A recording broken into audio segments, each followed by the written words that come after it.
सुप्रभात विद्यार्थी मित्रों, आज हम विज्ञान जगत के बारे में जानकारी देने वाले पाठ के विषय में पृथ्वी से अग्नि तक ये पाठ सीखने वाले हैं। प्रस्तुत पाठ भारत के महान वैज्ञानिक डॉक्टर APJ अब्दुल कलाम जी के आत्मकथा के अंश के रूप में है, जो भारत का मिसाइल मैन कहा जाता है। तो पाठ शुरू करने से पहले हम डॉक्टर APJ अब्दुल कलाम जी के बारे में थोड़ी सी जानकारी लेंगे या उनका परिचय करेंगे। डॉक्टर APJ अब्दुल कलाम जी का जन्म 15 अक्टूबर 1931 में रामेश्वरम तमिलनाडु में हुआ और उनकी मृत्यु 27 जुलाई 2015 में हुई है। उनकी रचनाएं देखते हैं। अग्नि की उड़ान, छुआ आसमान आदि उनकी रचनाएं हैं। वैज्ञानिक होने के साथ साथ वे लेखन भी किया करते थे। उनका परिचय देखते हैं। डॉक्टर अब्दुल कलाम जी ने राष्ट्रपति पद को विभूषित किया है। अनमोल योगदान के लिए उनको भारत रत्न सम्मान प्राप्त हुआ है। प्रस्तुत आत्मकथा अंश में लेखक ने अग्नि के प्रक्षेपण में आने वाली कठिनाइयों, वैज्ञानिकों के अथक परिश्रम को बताया है।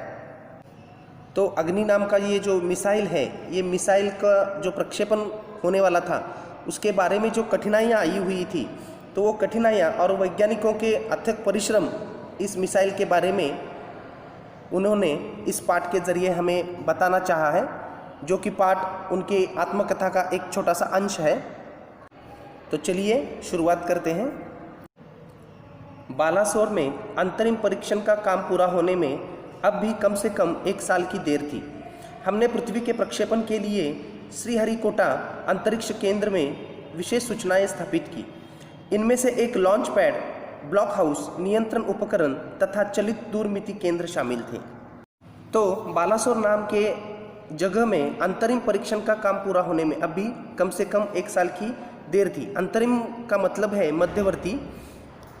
तो अग्नि का प्रक्षेपण जो करना था, उसकी अंतरिम परीक्षण का काम अभी पूरा होने में अभी 1 साल की देरी थी, ऐसा उन्होंने बताया है। तो वे आगे बताते हैं कि पृथ्वी के प्रक्षेपण के लिए श्रीहरिकोटा अंतरिक्ष केंद्र में विशेष सूचनाएं स्थापित की। पृथ्वी नाम का एक मिसाइल था, जो कि डॉक्टर APJ अब्दुल कलाम जी के ही मार्गदर्शन में आगे बढ़ा था। तो श्रीहरिकोटा नाम की जो जगह है, वहाँ एक अंतरिक्ष केंद्र था। आप इस चित्र में देख सकते हैं कि श्रीहरिकोटा भारत में किस जगह पे है। तो इस पृथ्वी मिसाइल के प्रक्षेपण के लिए श्रीहरिकोटा के अंतरिक्ष केंद्र में वैज्ञानिकों के लिए डॉक्टर APJ अब्दुल कलाम जी ने कुछ विशेष सूचनाएं दी। तो इनमें से एक लॉन्च पैड, ब्लॉक हाउस, नियंत्रण उपकरण तथा चलित दूरमिति केंद्र शामिल थे। तो इस चित्र में आप देख सकते हैं मिसाइल का जो लॉन्च पैड होता है, जहां हम उसका प्रक्षेपण करते हैं या उसको लॉन्च करते हैं, तो वो ठिकाना कैसा रहता है और वो किस तरह प्रक्षेपित किया जाता है, ये इस चित्र के माध्यम से आप देख सकते हैं। तो ब्लॉक हाउस, नियंत्रण उपकरण तथा चलित दूरमिति केंद्र इसमें शामिल थे। तो पृथ्वी के प्रक्षेपण के लिए ब्लॉक हाउस या नियंत्रण उपकरण तथा चलित दूरमिति केंद्र, जो आप इस चित्र में देख सकते हैं, ऐसी सुविधाएं श्रीहरिकोटा के अंतरिक्ष केंद्र में स्थापित की गई थी, जिसकी मदद से पृथ्वी नाम का ये जो मिसाइल है, उसका प्रक्षेपण उन्हें करना था। तो उपकरण का मतलब है मशीन या यंत्र। तो चलिए आगे देखते हैं। पृथ्वी उपग्रह को 25 फरवरी 1988 को सुबह 11:23 पर छोड़ा गया। यह देश के रॉकेट विज्ञान के इतिहास में एक युगांतकारी घटना थी। तो इस पृथ्वी उपग्रह को 25 फरवरी 1988 को सुबह 11:23 पर यहाँ से श्रीहरिकोटा से छोड़ा गया था। यह देश के रॉकेट विज्ञान के इतिहास में एक युगांतकारी घटना थी। बहुत ही महत्वपूर्ण ये घटना भारत के विज्ञान इतिहास में मानी जाती है।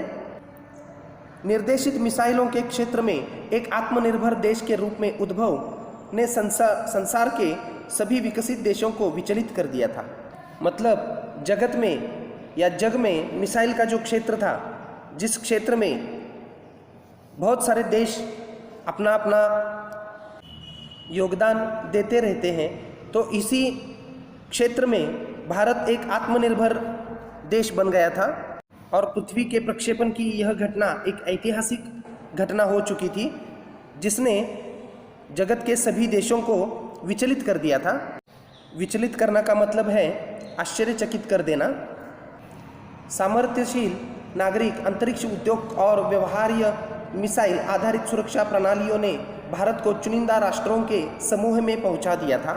तो एक सामर्थ्यशील नागरिक के रूप में और एक अंतरिक्ष उद्योग का एक बड़ा देश और व्यवहार्य मिसाइल आधारित सुरक्षा प्रणालियों ने भारत को चुनिंदा राष्ट्रों के समूह में पहुंचा दिया था, जो कि अपने आप में एक बहुत ही बड़ी कामयाबी थी। बच्चों, आपको एक बात मैं बताऊं कि अंतरिक्ष विज्ञान के क्षेत्र में कुछ देश काम कर रहे हैं, लेकिन बहुत ही कम देश ऐसे हैं जिन्होंने मिसाइल विज्ञान के क्षेत्र में अपना नाम कमाया है, जिसमें भारत का भी नाम शामिल है। तो मुझे उम्मीद है जो मैं आपको सिखा रहा हूँ वो आपको ध्यान में आता होगा। तो चलिए आगे देखते हैं। लेकिन क्या एक पृथ्वी ही पर्याप्त होगा? क्या 4-5 मिसाइल प्रणालियों का स्वदेशी विकास हमें पर्याप्त रूप में ताकतवर बना पाएगा? उसी समय अग्नि को एक टेक्नोलॉजी प्रदर्शन परियोजना के रूप में विकसित किया जा रहा था। तो डॉक्टर APJ अब्दुल कलाम अपनी आत्मकथा में कहते हुए ये कहते हैं, लेकिन पृथ्वी नाम का जो उपग्रह हमने छोड़ दिया वह क्या पर्याप्त होगा? पर्याप्त होगा का मतलब है ये क्या बहुत बड़ी कामयाबी हमें मिली है? तो नहीं, उनका मानना ऐसा नहीं था। क्या 4-5 मिसाइल प्रणालियों का स्वदेशी विकास हमें पर्याप्त रूप में ताकतवर बना पाएगा? तो ये भी प्रश्न उन्होंने खुद से पूछा है कि 4-5 मिसाइल प्रणालियाँ हमने स्वदेशी में उसका विकास किया, तो इतना ही करके हमें रुकना चाहिए क्या? उससे भी आगे हमें बढ़ना चाहिए, तो इसी तरह हम ताकतवर बन सकते हैं। उसी समय अग्नि को एक टेक्नोलॉजी प्रदर्शन परियोजना के रूप में विकसित किया जा रहा था। देश के भीतर उपलब्ध समस्त संसाधनों को दांव पर लगाकर यही एक उत्तर था। तो लेखक यहाँ बताना चाहते थे उसी समय हमें अग्नि को एक टेक्नोलॉजी प्रदर्शन के रूप में हमें विकसित करना था। तो अग्नि नाम का एक अलग दूसरा उपग्रह है जो कि जिसका प्रक्षेपण करना ये डॉक्टर APJ अब्दुल कलाम जी का सपना था। तो इसके लिए अग्नि को विकसित किया जा रहा था। देश के भीतर उपलब्ध समस्त संसाधनों को दांव पर लगाकर यही एक उत्तर था। अग्नि टीम में 500 से अधिक वैज्ञानिक थे और इन विशाल प्रक्षेपणों के अनेक संगठनों का नेटवर्क बनाया गया था। तो इस अग्नि नाम के उपग्रह के प्रक्षेपण के लिए 500 से अधिक वैज्ञानिक थे और इन विशाल प्रक्षेपणों में अनेक संगठनों का नेटवर्क बनाया गया था। 500 से अधिक वैज्ञानिक इस प्रक्षेपण के लिए इस प्रयोग में वे शामिल हुए थे। यहाँ ऐसा APJ अब्दुल कलाम जी ने हमें बताया है। तो ये उनका बहुत बड़ा सपना था या उनकी एक नई परियोजना थी। अग्नि का प्रक्षेपण 20 अप्रैल 1989 को निर्धारित किया गया। यह एक अभूतपूर्व अभ्यास होने जा रहा था। अंतरिक्ष प्रक्षेपण यान के विपरीत मिसाइल प्रक्षेपण में व्यापक स्तर पर सुरक्षा संबंधी खतरे शामिल होते हैं। प्रक्षेपण की पूर्व तैयारी की सारी गतिविधियां तय कार्यक्रम के अनुसार पूरी हो गई थी।